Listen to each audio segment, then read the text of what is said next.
અપમાન કરું છું પણ યાદ રાખજે માંગલા કે માથાની પાઘડી ક્યારે ધારણ કરીશ.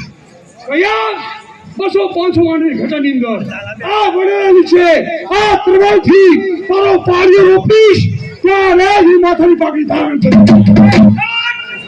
અરે ચાંદમાના નિર્સમાન તારી પ્રતિજ્ઞા પૂરી નહીં થાય કાળાવાડ માયલ.